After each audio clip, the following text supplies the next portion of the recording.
Aujourd'hui, nous allons lire Le loup qui voulait être un super-héros. Installe-toi bien confortablement et bonne lecture.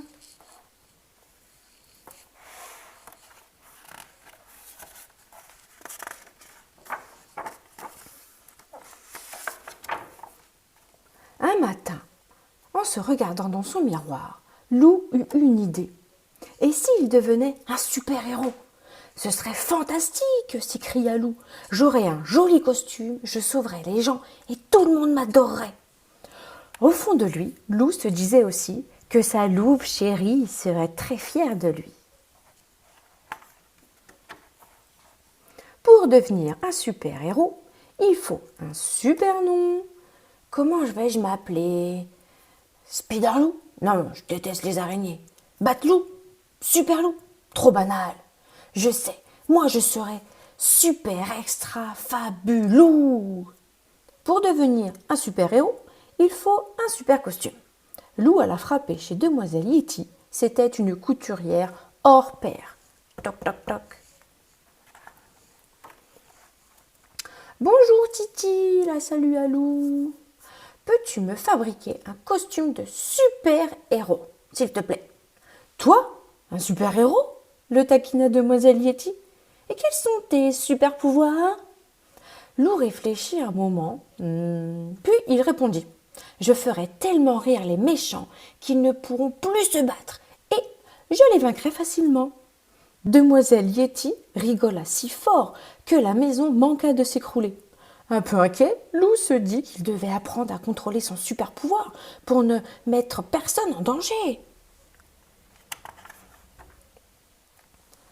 Tout en pleurant de rire, Demoiselle Yeti confectionna à Lou un costume super époustouflant, avec des ailes intégrées au cas où il aurait besoin de voler. Avec toi, on ne sait jamais, dit-elle. Avec son masque et sa cape assortie, le loup était vraiment super beau. Ainsi, habillé, Lou partit se promener dans la forêt. Il avait hâte de voir l'effet qu'il ferait. Passé le premier virage, il se trouva nez à nez avec Gros Louis. Salut Lou, fit son ami. C'est carnaval aujourd'hui? Vous faites erreur, monsieur, répondit Lou d'une voix grave. Je m'appelle Super Extra Fabuleux et je suis un super-héros. Oh, pardonnez-moi, s'exclama Gros Louis. Mais alors, si vous êtes un super-héros, vous devez être super fort. En effet, répondit Lou en bombant le torse. Dans ce cas, pourriez-vous m'aider à ranger ce tas de bois? Je suis un peu faible, vous savez. Lou trouva que Gros Louis exagérait, mais il accomplit cette première mission avec succès.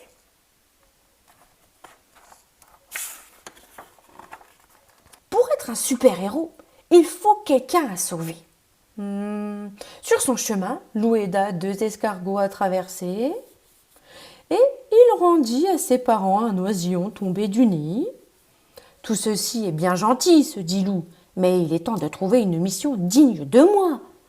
C'est à cet instant précis qu'il entendit des cris.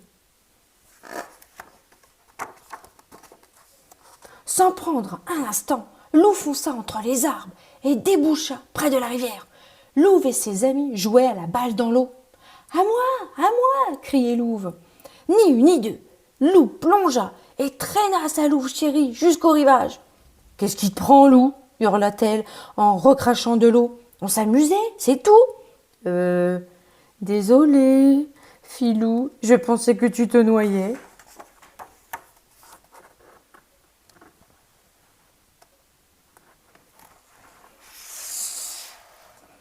Mortifié, Lou s'éclipsa rapidement.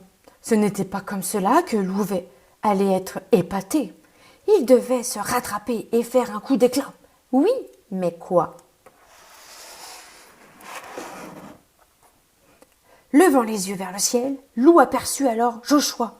Le pauvre, il était coincé tout en haut d'un arbre. « Tiens bon, Joshua, j'arrive !» lui cria Lou. Lou s'élança à l'assaut de l'arbre qui plia et patatras. Les deux amis basculèrent dans le vide. Lou réussit à déplier ses ailes, un peu trop tard malheureusement. « Qu'est-ce qui t'a pris, Lou ?» soupire Joshua. « À cause de toi, ma nouvelle paire de jumelles est cassée. » J'ai cru que tu étais en danger, je voulais te sauver, expliqua Lou. Je suis super extra fabulous. Super relou, tu veux dire, ronchonna Joshua.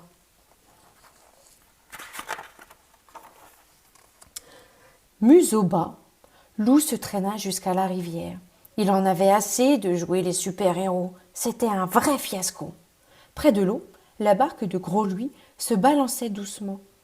Lou se glissa à l'intérieur et il s'endormit aussitôt. Bien mal lui en prit. Pendant qu'il dormait, le vent se leva et entraîna le petit bateau mal attaché dans le courant. Lou fut réveillé en sursaut, prise de folie, la barque tournoyait dans tous les sens. Oh là là! Il était dans un sacré pétrin cette fois. Sur la rive, ses amis paniqués l'appelaient. Misère, il n'a pas de rame, se désola Louve. Et il y a une chute d'eau juste après ce bouquet d'arbres. Il va se noyer, il faut l'aider. Comment? Fit Valentin. Il est bien trop loin. Mais déjà Louve s'était élancé. Rapide comme l'éclair, Louve fila le long de la rive.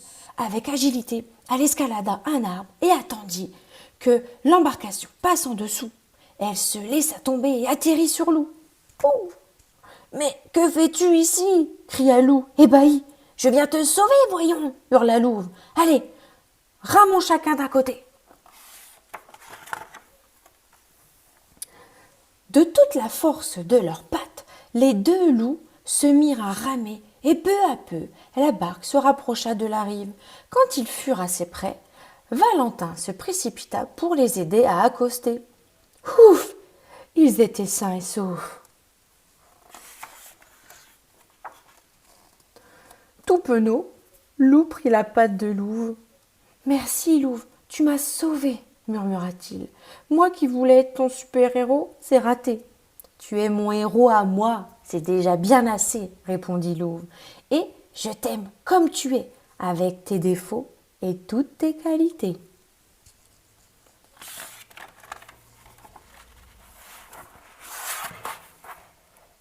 N'hésite pas à regarder une autre vidéo pour une autre histoire. À bientôt!